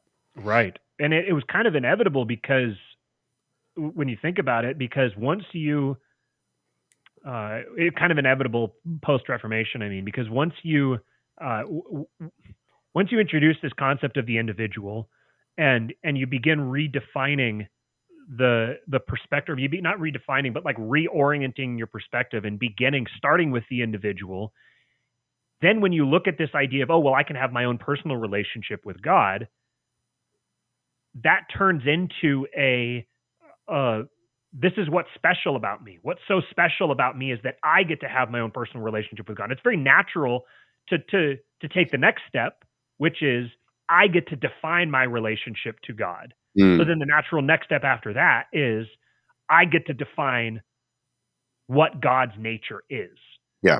So this is a natural process that happens once you get away from the original from the original practices with the original meaning embedded within them. Because ultimately, if you, within the Christian sense, when you encounter God, when you have a personal encounter with God, you don't come away from that like, oh, look how great I am, look how great and special I am. There's a reason that the what's the word, I can't remember the term for this, but the word awful used to have a different connotation. And so in like the King James version, it'll say like God is an awful God. And it's because he inspires awe, and awe in that sense is not like wow, that's so cool. It's like awesome instead of awful. Right, exactly. It's like holy shit, falling on my face, tearing my clothes. Oh my God, don't look at me, don't look at me, because his very presence will consume any evil. And people, as they encounter him for the first time, they're like, oh my God, I'm so evil. Like that's the response that you have when you actually have a personal relationship with God. So this modern perspective on it that, oh, well, I can happen upon a Bible for the first time, just me by myself, and I can open it and start reading it, and I can understand everything that's here. And I'm going to have a personal relationship with God because I'm very special, and he would have created the whole world if just to have a relationship with me. This whole perspective on Christianity is it's toxic. It begins with the self. It starts with the self, and fundamentally, this is the spirit of Antichrist. That's the realization I've been coming to, and so then liberalism is just an evolution of that. It's just a continuation of that Reformation process. It's right along generationally a continuation of the perversion of the Christian church. And so then capitalism, communism, libertarianism, socialism, Americanism, all of these strains of it are just like micro denominations of Protestantism in a sense, and not even in a sense, like in a literal sense, I would say. Well, they're the natural outcome of the Hegelian dialectic. Right. Yeah. The natural progression forward of what happens when you allow something like the dialectic to spark in the first place, which is what the Enlightenment or the Reformation or that particular time period, the 1500s, 1600s, that when you allow that spark to happen, Hegel said it the best. I mean, history is going to progress through exactly how you just explained it. Right, constantly acting, reacting, synthesizing, acting, reacting, and it's moving forward in a direction that I think those of us who can see it from the outside, I don't know, either it ends in complete and utter disaster, or people just have to go back to the ancient ways of ritual again. I mean, which you can do, of course, for yourself anytime you want. Like when I say on Twitter, like you can end all this for yourself. You can be free tomorrow. All you have to do is just choose to. If you want the world to be free, that's really a much bigger question or a different question. But if you want to be free, you can just be free right now. Yeah. Just drop everything and go off into the woods, man. Like that's it. That's the path of the anarch that Junger talks about. You could just choose it today, and then you have it. So in that sense, then political power is relative, and it's there for the taking. You can take it for yourself right now. It's a matter of like all economic activity. There's trade-offs, there's costs, there's benefits to it. I've said this before with wealth, power, and influence, that a lot of people, they hear wealth and they think, oh, you have to be a millionaire on private jet and all that kind of thing. No, wealth means that you have an abundance of the resources you need to live the life that you want to live.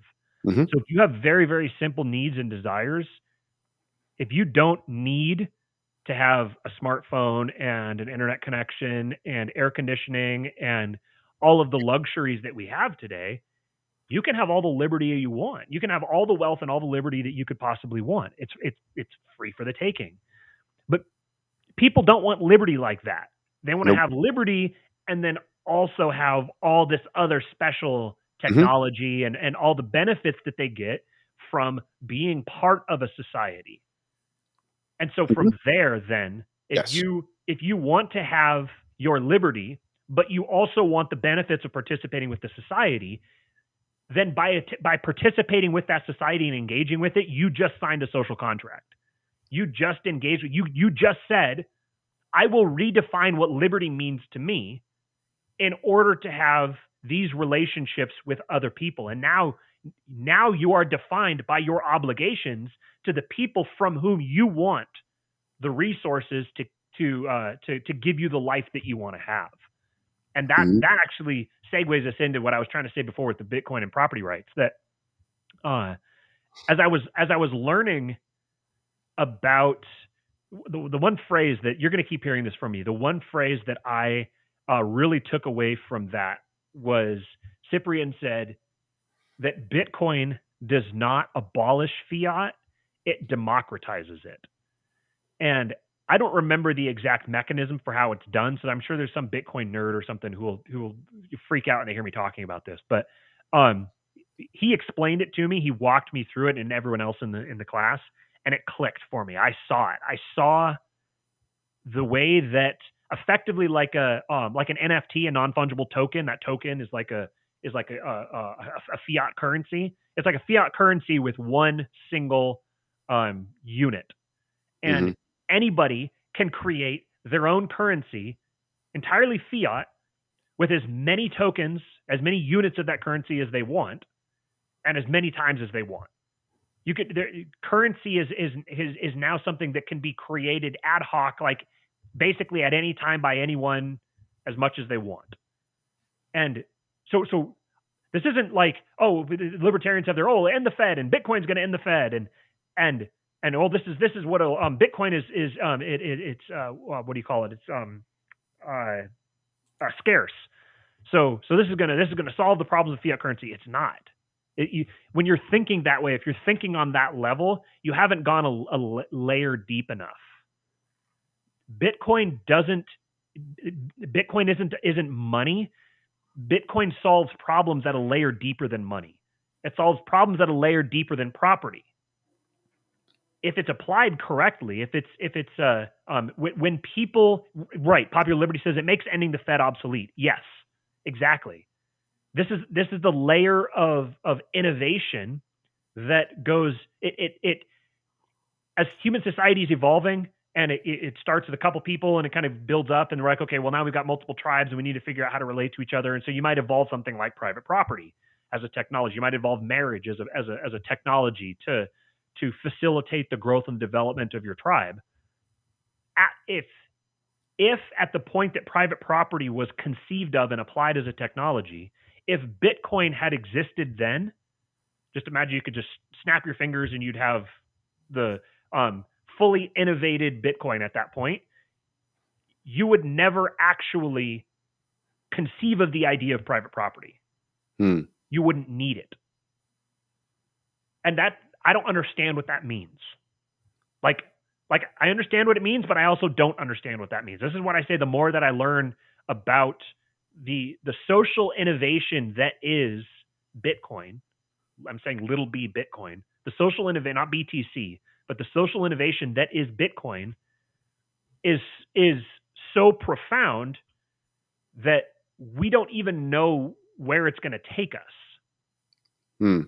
Right now, there's a space. I'm not saying you need to be involved in Bitcoin, because not everybody's going to be able to. It's so abstract and esoteric, and it's just like totally like a high IQ pursuit to get involved in Bitcoin. I'm not saying everybody needs to do that. I'm saying that you have to be willing to let go of your sacred cows, because if you're moving into this new world and you're rigidly attached to this idea of individualism and private property and a society built on the non-aggression principle and all these sorts of things, you are predisposing yourself to not get what you want. You're putting yourself in a position of less power. You're making the ideas and the values that you hold less influential by not by being ideologically possessed. And I'm not trying to say this to any specific person. I'm not talking to anybody as I say this. I'm talking to anybody who is at the same point in their thinking that I am, and is trying to imagine what the future is going to look like, what it's going to look like as we go through this great transition, what future social technologies there are going to be. Like all of these things, anything can change. All of our social technology arrangements could change at any point and be completely updated. And if you're dogmatically attached to ideas like to any idea really, if you're not willing to let your political philosophical software be updated when you encounter new information, and if you aren't actively seeking out new information, if you've turned off your intellectual curiosity and you're in full-blown dogmatic evangelism mode, then you're rendering yourself irrelevant and ineffective at actually moving the cause of liberty forward. I'll say that. Yeah, I have a feeling within our lifetimes we're going to see libertarianism as a concept, as we know it as a concept, die off. Yeah, I do think, or it will evolve into something that it isn't. It currently isn't. And honestly, like if I can help that, I'm happy to do so. I'm happy to. Yeah. My hypothetical that I mentioned earlier about the like a tribal society with no concept of the individual that practices polygamy or is fundamentally polygamous. I wasn't thinking of that as like a hypothetical past primitive society. I think that's the direction that we're headed. I think that's the direction that a lot of Western society is moving toward. And you can detach yourself from it altogether and live completely independently of it. If you're going to, no problems with you doing that. If you're going to do that, though, just don't expect to have the luxuries of modern technology, because those are going to be taken with the bulk of the society just by sheer numbers and power and force. They'll be able to take it from you. So if you're ready to live like Thoreau, man, more power to you. I admire the people that are able to do that and that are willing to do that and that want to do that. I'm not. I don't have that capacity or desire. I don't want to be too far from that, but I don't want to, I'm not ready to give up electricity and, all the things that make life luxurious today. I like myself some luxury. So yeah, I'll tell you, I don't necessarily want that either, but I could do it. Like just from what I did in the military through like just rock climbing and camping and scaling and hiking. Like I could do it. Like I know how to do that stuff.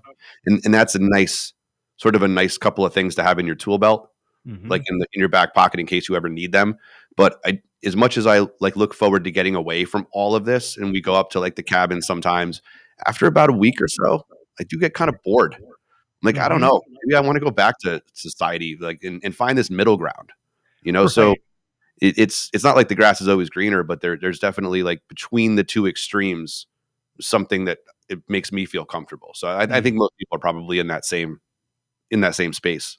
Right. Yeah. And I think just to respond to something that has been going in the chat, talking about responsibility, I think equating liberty and responsibility the way that Carlos did, and I think I've talked about that in the past too. So I'm not just saying it's something he's doing. I think that's part of the story. I think that's part of the picture. But you're never going to sell responsibility on a large scale. And even then, I would say responsibility toward what end? Responsibility for what purpose? And that purpose is what you you have to embed. You're embedding the liberty and responsibility, and you're embedding the responsibility in a larger story, and that story requires innovation. We need people exploring this new territory, and we're moving into an age where I think just about anything is on the table in terms of just about any institution or system could collapse and be replaced over the next generation or two. And things like trying to trying to change the distribution of elected officials in the existing system isn't thinking big enough. It's you have the capacity. If you're listening to a show like this right now, you have the capacity to put yourself in a position to dictate what the future is going to look like, to dictate how groups of people are going to arrange themselves. I don't know what your skills are. I don't know what your talents are. I don't know where your interests or your hobbies lie. But if you look at liberty as a thing that, like, you just assume that the existing state is just going to go on existing, and that liberty is a matter of your relationship or the relationship of everyone in your community to the local government, I don't think that you're looking big enough. I don't think that you're looking far enough into the future. This isn't a matter of just, we need to roll back the state, or we need to get some legislation passed, or we need to change up the structure of our local governments, or I think those things are powerful and they're useful, and I think that to varying degrees they'll have some impact on the future. But I want to see more people who are looking further out, who are thinking on a generational timescale, and are actually preparing for the future by attaching themselves to a story that can transition us through this type of evolution, a story that can tie the current era to whatever the future era is going to look like. I think that there's a great opportunity right now. I think a lot of the existing regime is very focused on very material matters of the present, and the deepest seats of power are the ones that are looking into the future and that are really reimagining what human societies are going to look like. I think that libertarianism is a fantastic example of taking liberalism to its logical conclusions. But that's not, like, that makes it a novelty item, because liberalism isn't going to last. We're moving beyond it. What? Yeah, because liberalism fucking sucks. So why would you want, like, a hardcore version of it? Like that's the whole. I think that's the whole thing. Like, if libertarianism is what you said, which I agree with you, is like a hardcore reactionary return to classical liberalism, and we blame classical liberalism for the reason that we're here. Well, why the fuck would I want a hardcore version of it? Like, that doesn't make any sense at all. Yes. Yeah. Right. And so like Joshua says here in the chat, are you suggesting that yelling about age of consent, supporting private business fascism, and lecturing on the NAP won't result swaths of people embracing this morally bankrupt ideology? Yeah. Yes. And like, that's funny. And my guess would be, if somebody is like it's still stuck on this, we need to roll back the state shit. Okay, then listen to what Matt's saying and render the state irrelevant. Yes. If you're embracing a morally bankrupt ideology, leave that ideology alone and go invest your time and energy into ritual and tradition and being at one with the universe, at one with yourself, at one with your responsibility to those around you, and render the state irrelevant. You don't need it. If that's what you want, then it doesn't have any power over you. There's no reason for it to exist. There's no archotropism problem. Yeah. There's a tweet that I'll leave us off with here. Something I tweeted this morning. I said, Most people want a state powerful enough to oppress them. They just want it to oppress their enemies instead of them. Mm. So then volunteering yourself as an enemy of the state is volunteering as an enemy of the people you ostensibly want to convert to your political religion. Is basically just read the room. Mm. Mm-hmm. People want power. People want to attach themselves to something with power. They crave power. That's ultimately what liberty is. Liberty is just power. When people they say I have liberty, it means I have power over my life. I have the power to do X, Y, Z. So people will give their liberty away to someone else who they think will use it better. They'll consolidate their power in individual people who put themselves in position to receive that. The reason why the people who call themselves libertarians, people who value property rights, whatever you want to call them, the reason why I'll say we for now, seem to have such little influence on the world is because we haven't done a good enough job taking responsibility for our own lives. That responsibility will ultimately lead to authority. The more responsibility you bear, the more authority you will be granted.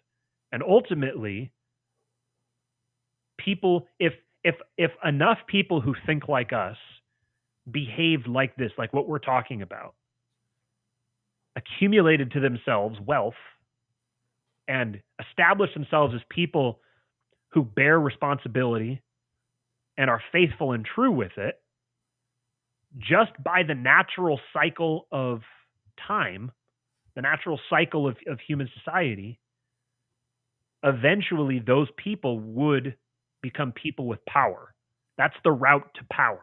The route to power is taking risks and putting yourself in a position where you bear responsibility for those risks and engineering your way out of those situations. That can be good or bad. It can be positive or negative. But I know that there's always going to be negative people. There's always going to be evil people who are doing that, who are practicing that, who are putting themselves in those positions. So there's always going to be evil people who are accumulating power to themselves. And they're willing to be inventive. They're not trying to stick with the existing system as it is and just try to tweak around the edges or try to like recover some past mythology of bygone eras and restore it. And they're willing to tear anything down and think outside any box to make that happen. I'm not saying that people should tear things down. I think that's exactly the opposite of what you should be doing. But like I said with that other tweet earlier today, I think I deleted it already, or I closed that tab already. This here. So I'll read it one more time. Political power is inevitable, and its distribution is ultimately arbitrary. This is why Christians are constantly called to submit to authority. No one deserves power, but some deserve it less than others, and someone will have it, so those in power are judged more strictly. It's not unethical to pursue political power or to seek to change the distribution of political power via technological or social innovation. It is unethical to do so unethically. Pursuing political power is not a bad thing. Trying to change the way that political institutions structure themselves through new technologies isn't a bad thing either. It's only bad if you're doing it unethically. And I think that it's unethical to let only unethical people occupy those positions. So then people who are ethical and who are willing to bear those responsibilities and be faithful and true with the authority that's granted to them, they need to be putting themselves in position to accept that authority. They need to be putting themselves in position to be granted responsibility, to be granted power, to be given the liberty of providing and caring for and protecting and defending lots of people. People want security, and they'll give up their liberty to get that security. So put yourself in the position to be a security provider for as many people as you can. Hey, it shouldn't be that hard. There's literally no competition in that market for you. So if you're the first libertarian to go ahead and actually do any of that, Right. Probably going to have a really good chance of winning some shit. Right.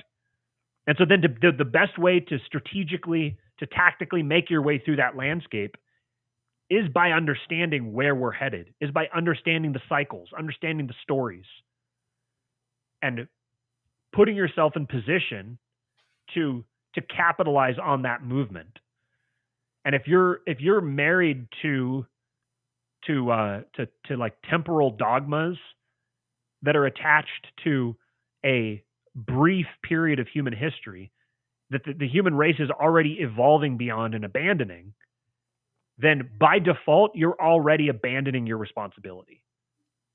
You have a responsibility to be effective and insightful about the world around you and your role in it. And right now, people within the liberty community are suffering for a lack of responsible leadership. Almost anybody who's in a position of leadership right now, visibly in the public eye, is not being responsible with that authority, with that power that they've been granted. And I think people can sense that. What? That is sadly accurate. I think people can sense that. I think that's why there's so much tension and unrest and negative energy around these spaces. So that's I don't have any answers. Like I said, I've said this many times. I don't know exactly what we wanted to end the show today on, folks. We really just wanted to give you a positive message. It's all fucking hopeless, and yeah. I think let's frame it positively. There's a lot of opportunity. There's a lot of opportunity. So it's a people, wide open race. Right. For people who are people who are willing to answer the call, there's a lot of opportunity out there. And technology is a great leverage tool. That's ultimately what all technology is leverage. So the more technologically advanced we get, the longer of a lever that you can pull on to try to create the outcomes that you want. And ultimately, what's the verse? I always get the verse, the phrasing of it wrong. About hang on. True religion in the Bible. This is the NIV, so for right now, I'm not even going to use that. Just on a matter of principle, I'm not going to use it. Where is this? Okay, RSV. Religion that is pure and undefiled before God and the Father is this: to visit orphans and widows in their affliction and to keep oneself unstained from the world. That's a verse that has been just embedded in my brain for a while now. And I guess not to bring up another subject right as we wrap up, but there's all this debate about abortion recently and the new abortion law in Texas. And this is the verse that keeps coming to mind for me: to visit orphans and widows in their affliction. And I don't have the answers. I don't know exactly what the right step in the process is. I don't know exactly what the right policy or whatever is. But I think that if your position begins with something like, yeah, it may be murder, but anything like that, you've got to reevaluate where you're at, man, because there are people who are being victimized, and they're in need of people who will stand for them, who will lead them, who will protect them. They don't know how to protect themselves. They want someone who will protect them. And there's a lot of people who could be equipped to be in that position, to offer protection to people like that. But instead, they're quibbling and arguing about inane political theory. Yeah. Rather than actually taking actions to protect, saves one life. I don't know, like actually taking steps, viable steps to protect the victimized, people of this world. I think that if libertarians, more than just responsibility, specific responsibility, taking responsibility for the people who you claim that you want to wake up. It's not that you want to wake them up. You don't need to wake them up. They don't need to be awakened. They just need someone to protect them. Mm-hmm. And there's a great opportunity in there. Yeah, man. I mean, if there's anything that could, if there's anything that leads to the world that we're in right now, it's a huge. There's too many weak men. Mm. There's nothing that makes me more angry, and I even got flustered trying to say the thing because I'm just picturing them in my head, these beta fucks in my head, and just certain movements that will remain nameless for the sake of ending the show, just are filled with a lot of weak men, and that's probably why the leader that you're talking about, hoping to see one day, will not come from that movement. Yep. Yep. Absolutely. All right. Well, I guess we'll wrap it up there. I appreciate you guys. Thank you for the good chat today in the comment section. Thanks, Adam, for coming on. This was fun. Yeah, man. Thanks for having me. I'm glad we finally made it work, and like both of us are like at least relatively healthy for for this. Yeah, we'll see how it lasts. We'll see if it's that way next time. No, but I um, really do appreciate it, man. Thank you. yeah, it's been great having you. I appreciate all the work you do over there. Go ahead and make your plugs. Yeah, you just go to you'retalkingoverme.com. It's got links to everything, or You're Talking Over Me on any podcatcher, YouTube, YER, talking with no G, and then over me, exclamation point or not, doesn't really matter. I made it hard to spell for a couple different reasons, and one of them is just to, 'cause I don't want everyone to find it. So you got to maybe figure out some puzzle pieces. But you're talking over me.com. I did the website. It's super easy. You can listen to the episodes right on there, whether your phone's open or closed. I think it's designed pretty easily. You can contact me on Twitter. I am Adam Patrick on Twitter, or you're talking over me at protonmail.com. I will respond to anything that is not you being an asshole. If you're being an asshole, I'm just going to block you. So, but most people are not. I've had some really good conversations on there, and a lot of times they lead into episodes. So, like there's a couple people in the chat right now that I've had on and we've talked, and that's been really cool. That type of outreach, that kind of networking, that always makes me feel really good. And everybody I've met's been awesome. So, yeah, that's it. That's all I got.